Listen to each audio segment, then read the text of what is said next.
नमस्कार दोस्तों, मेरा नाम है विजय कुमार। आप देख रहे हैं कॉमिक्स पिटारा चैनल को। तो चलिए दोस्तों, हम लोग कॉमिक्स पढ़ रहे थे सर्प मंदिर और टकला शैतान, जो कि राम रहीम की कॉमिक्स है। इसका पहला पार्ट मैंने अपने चैनल पर अपलोड कर दिया है। पहले पार्ट में मैंने उस कॉमिक्स को 16 पेज तक कवर कर लिया था। अब इस पार्ट में इसके आगे कहानी को शुरू करते हैं। कोई और सवासेर, क्या फोटो वाली से मिलवा सकते हो?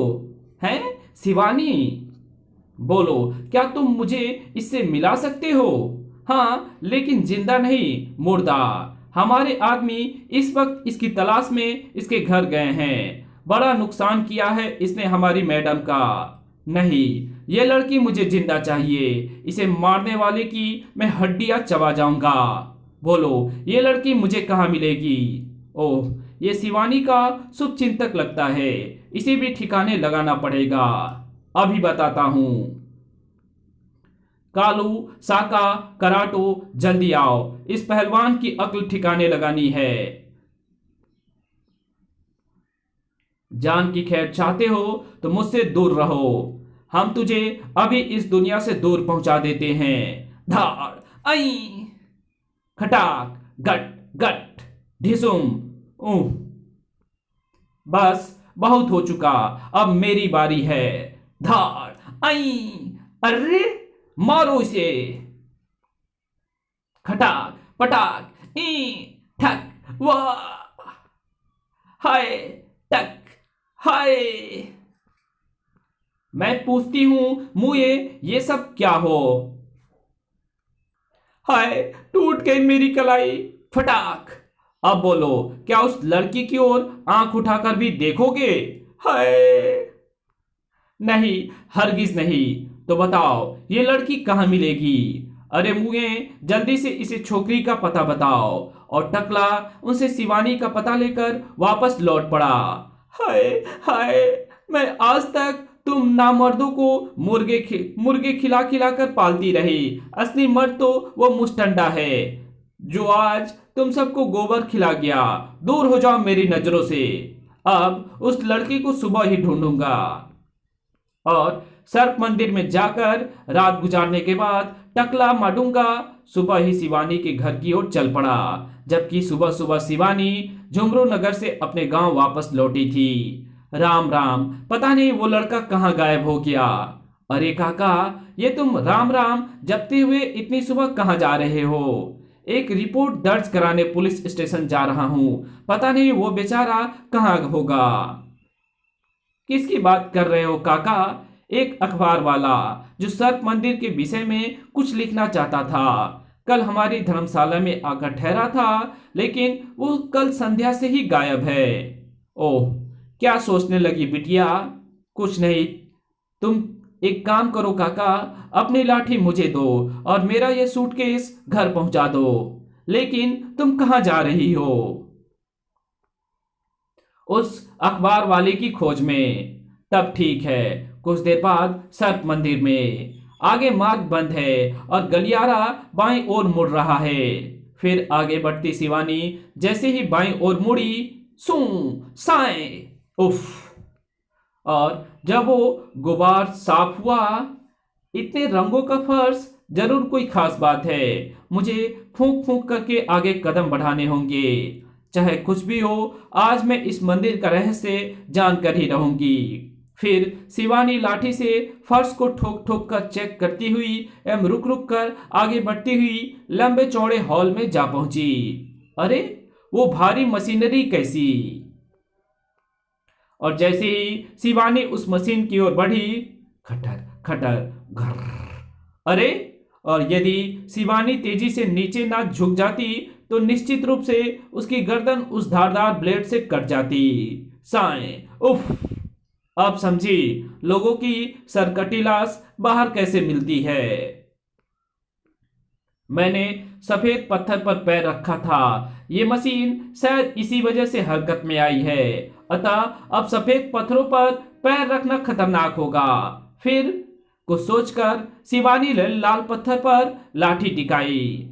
कोई हलचल नहीं हुई। मुझे लाल पत्थरों पर ही पैर रखकर आगे बढ़ना चाहिए। फिर वो लाल पत्थरों पर कूदती हुई आगे बढ़ने लगी। ओह, वो ये पत्थर तो बाईं ओर की दीवार की ओर जा रहे हैं, मतलब वही कोई गुप्त मार्ग है। और जैसे ही वो दीवार के करीब पहुंची, ओह, मेरा संदेह ठीक निकला, परंतु दूसरी ओर का दृश्य देख, ओह नो, कुछ संभलने पर तो खोपड़ियां यहां एकत्रित हो जाती है और धर बाहर चला जाता है। निसंदेह ये सिस्टम किसी शैतान विज्ञान की निसंदेह ये सिस्टम किसी शैतान वैज्ञानिक के दिमाग की उपज है। फिर कुछ सोचकर वो नीले पत्थरों से होती हुई दाईं ओर बढ़ने लगी। जरूर इस तरफ भी कोई गुप्त मार्ग होगा। और वास्तव में जब वो उस दीवार के निकट पहुंची, ये मार्ग सुरक्षित मालूम पड़ता है। शिवानी सावधानी के साथ जैसे उस गलियारे में आगे बढ़ी, ओह, उस गलियारे में चलती हुई शिवानी सर्प मंदिर के मुख्य कक्ष में जा पहुंची। जय ब्रह्मा विष्णु महेश। तो असली सर्प मंदिर ये है, लेकिन वो अखबार वाला कहाँ होगा? वहां कई मार्ग थे। कुछ सोचकर शिवानी एक द्वार में प्रविष्ट हुई। कोई है? क्या तुम मेरी आवाज सुन रहे हो? शीघ्र ही। कौन है? मैं यहाँ कैद हूं। अपनी बाईं ओर राहदारी में आगे बढ़ो। आह, शायद वही है। शीघ्र ही। क्या तुम अखबार वाले हो? हाँ, लेकिन तुम कौन? मेरा नाम शिवानी है। फिर शिवानी ने राम को अपने बारे में सब कुछ बता दिया। धन्यवाद बहन, मेरा नाम राम है। लेकिन भैया, यहाँ तुम्हें किसने कैद किया? एक टकले शैतान ने। वो बहुत ही खतरनाक और भयानक है। जब मैं मंदिर में प्रविष्ट हो किसी तरह उस कटर ब्लेड से बचता बचाता सर्प मंदिर के मुख्य कक्ष तक पहुंचा। कौन हो तुम? तुम्हारी मौत, यहाँ का रहस्य जानकर तुम मेरे लिए खतरा बन गए हो, अतः मरने के लिए तैयार हो जाओ। लेकिन खबरदार, आगे मत बढ़ना वरना मारे जाओगे। परंतु जब वो नहीं रुका, खट धड़ाम सू सू, उस पर एटमी किरणों का प्रभाव ना होते देख मैंने उस पर लैंडसन गोलियां दागी, किंतु तुम्हारे ये अस्त्र शस्त्र मुझ पर कोई असर नहीं करेंगे। तड़ तड़ तड़, और फिर ढिसुम ई। उसके बाद मुझे कोई होश नहीं रहा, और जब होश आया तो स्वयं को इस कोठरी में पाया। मेरा अंदाजा है कि सर्प मंदिर के रहस्य में टकले शैतान का कोई हाथ नहीं है। ये तो अंग्रेजों के जमाने में किसी जालिम जमींदार ने किसी वैज्ञानिक की मदद से इस मंदिर में ये यांत्रिक कत्लगाह बनाया होगा। यहाँ ये अंग्रेजों के विरोधी और अपने दुश्मनों को किसी तरह भेजकर उन्हें मौत के घाट उतारता होगा।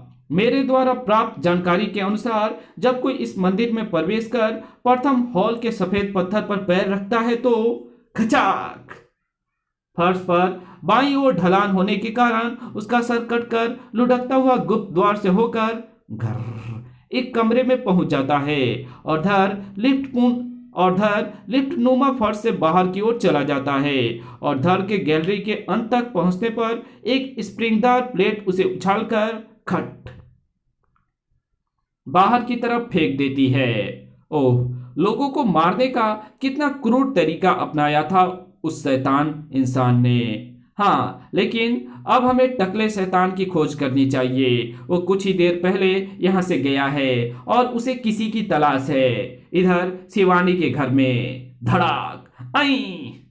बोल बुढ़े, तेरी लड़की कहाँ है? वरना मैं तेरे शरीर से एक एक अंग उखाड़ दूंगा। तू चाहे मेरी जान ही क्यों ना ले ले, मैं तुझे कुछ नहीं बताऊंगा। हाय, ये क्या हो रहा है? तो तू इस तरह नहीं मानेगा। ले खटाक आई। जल्दी से शिवानी बिटिया को ढूंढकर उसे खबर करूं। शिवानी का पिता अथाह पीड़ा से बेहोश हो चुका था। हाय मेरे स्वामी, बोल क्यों नहीं रहे? तूने उनके साथ क्या किया है शैतान? शायद ये मर गया है। नहीं नीच, मैं तेरा खून पी जाऊंगी। इधर जब काका से राम एवं शिवानी को टकले की सारी करतूत मालूम हुई तो ये पूरी शक्ति से घर की ओर दौड़ पड़े। बेटा घबराना नहीं, मैं अभी पुलिस लेकर पहुंच रहा हूं। जबकि इधर जल्दी बता बुढ़िया, शिवानी कहाँ है, वरना तेरा टेटुआ दबा दूंगा। गट गट गट। तभी, ठहर शैतान, या ओह, ये आजाद कैसे हो गया? और ये लड़की, धड़ाक घर। ओह, ऐसा लगा जैसे मेरे पैर फौलाद से टकराए हो। खटाक, आ तो इसके चेहरे पर प्रहार का असर होता है। शिवानी बहन, चेहरे को छोड़कर इसका पूरा जिस्म फौलाद का है, अतः इसके चेहरे पर प्रहार करो। घुर्र, और फिर ठक, आ फटाक। उफ, इन्होंने मेरी कमजोरी भांप ली है, अतः इन्हें अपने पीछे लगाकर मुझे सर्प मंदिर के पीछे खड़े यान की ओर भागना चाहिए। अगले ही पल वो भाग रहा है। तुम उसका पीछा करो भैया, मैं माँ बापू को संभालती हूँ। तभी कुछ ग्रामवासी वहां आ पहुंचे और उन्होंने टकले का मार्ग रोकने का प्रयत्न किया, लेकिन दूर हटो मर्दूदो। खटाक, कड़ाक, आ उफ। भैया, तुम लोग माँ बापू को संभालो, मैं भी उसके पीछे जाती हूँ। जल्द ही, उसे छोड़ना नहीं राम भैया। कुछ देर की भागम भाग के पश्चात, साहब, वही है टकला शैतान। अगले पल, रुक जाओ वरना गोली मार दूंगा। लेकिन टकले शैतान को रुकता ना देख, फायर, धाए धाए। अब तो मुझे सर्प मंदिर में जाना पड़ेगा, वरना इनसे पार पाना संभव नहीं होगा। और वो सर्प मंदिर के भीतर प्रवेश कर गया। आप लोग बाहर ही रुकिए, भीतर हम जाएंगे, क्योंकि हम वहां के खतरे से भली भांति परिचित हैं। कुछ क्षण बाद, लेकिन जैसे ही वे मुख्य कक्ष में पहुंचे, आ उफ, धुप, खटाक, उई, ई। एक बारगी तो राम और शिवानी को अपने मस्तिष्क सुन्न होते प्रतीत हुए, लेकिन फिर फटाक, आ और तभी मानो चमत्कार हुआ। आई, अरे तुम तो कोई रोबोट मानो हो। हाँ, लेकिन अब मेरे सारे कलपुर्जे बेकार हो गए हैं और मैं हिल पाने में भी असमर्थ हूं। जब तुम्हारा अंत निकट है तो बताओ तुम कौन हो और तुम्हें मेरी तलाश क्यों थी। तुम दोनों बहादुर हो और मैं एक शैतान होते हुए भी बहादुरों की इज्जत करता हूं, इसलिए अवश्य बताऊंगा। लेकिन पहले तुम आज से कई माह पहले की उस घटना को याद करो, जब तुम्हारा सामना एक विचित्र प्राणी से हुआ था। तुरंत ही शिवानी की आंखों के सामने 7-8 महीने पहले की वो घटना घूम गई, जब वो अपने पिता के साथ खेत से वापस लौट रही थी। हे भगवान, ये क्या बला है। और अगले ही पल, कौन हो तुम और क्या चाहते हो? मैं एक दूसरे ग्रह का राजकुमार डावाडोल हूँ और सैर करता हुआ संयोग से तुम्हारी धरती पर आ पहुंचा हूँ। मैं बहुत भूखा हूँ और मानो मुझे बहुत प्रिय हैं। नहीं, ठहर शैतान की औलाद, मैं अभी तुझे तेरी ही मांस और खून का स्वाद चखाती हूँ। धड़ाक, आ खटाक, उफ, कड़ाक, ई और खचाक, आई। अगले पल, महाप्रभु पिताश्री, मैं राजकुमार डावाडोल पृथ्वी पर अपने प्राण तसते हुए तुम्हें आखिरी संदेश एवं अंतिम इच्छा प्रेषित कर रहा हूं। जब तक तुम मेरी मौत का बदला भूवासी एक लड़की से नहीं लोगे, मेरी आत्मा को शांति नहीं मिलेगी। जब तक तुम उसका जिंदा गोश्त नहीं खाओगे, मैं हमेशा शून्य में भटकता रहूंगा। मैं तुम्हें मानस तरंगों द्वारा उसकी तस्वीर भेज रहा हूं। भड़ाम भड़ाम। ओह, ये नष्ट हो गया। जल्दी घर चलो बेटी, मुझे तो बहुत डर लग रहा है। मुझे सब कुछ याद आ गया, लेकिन उस विचित्र मानव से तुम्हारा क्या संबंध है? मैं उसी राजकुमार के ग्रह कोणार्क का वासी हूं।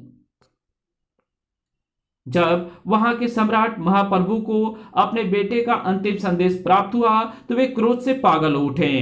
मैं उस लड़की को जिंदा चबा जाऊंगा। उन्होंने तुरंत मुझे बुलाया। मरूंगा। तुम हमारे ग्रह के सबसे ताकतवर और बुद्धिमान लोह मानव हो। तुम्हें पृथ्वी पर जाकर इस लड़की को खोजना है और जिंदा लाकर हमें सौंपना है। असफल लौटने की स्थिति में तुम अपना अंत समझो। जो आज्ञा महाप्रभु। और मैं इसी उसी दिन एक विशेष यान द्वारा अपने ग्रह से पृथ्वी की ओर रवाना हो गया। और जब मैं काफी महीनों की तलाश के पश्चात तुम्हारे गांव के इस मंदिर में पहुंचा, साएं उफ खटाक, ये मंदिर तो तिलिस्मी लगता है, लेकिन मेरे रहने के लिए सुरक्षित है। उसके बाद मेरा सामना उस लड़के से हुआ, आगे तुम सब जानते ही हो। अच्छा, अब विदा, मुझे क्षमा करना प्रभु, मैं आपके आदेश को पूरा नहीं कर सका। शिवानी पीछे हटो जल्दी। और जैसे ही वे पीछे हटे, बुम बड़ाम। फिर बाहर निकलकर जब राम ने पुलिस इंस्पेक्टर को सारी बात बताई तो वो उनकी कारगुजारी पर गदगद हो उठा। आपने इस महान कारनामे पर मेरी और समस्त पुलिस विभाग की ओर से हार्दिक बधाई स्वीकार करो मेरे बहादुर बच्चों। उधर ओह, माडूंगा की मौत के साथ ही मेरा इंतकाम अधूरा रह गया, मुझे क्षमा करना राजकुमार। और फिर अगले दिन झुमरूगढ़ में गला सूख रहा है, ला कुछ रुपए दे।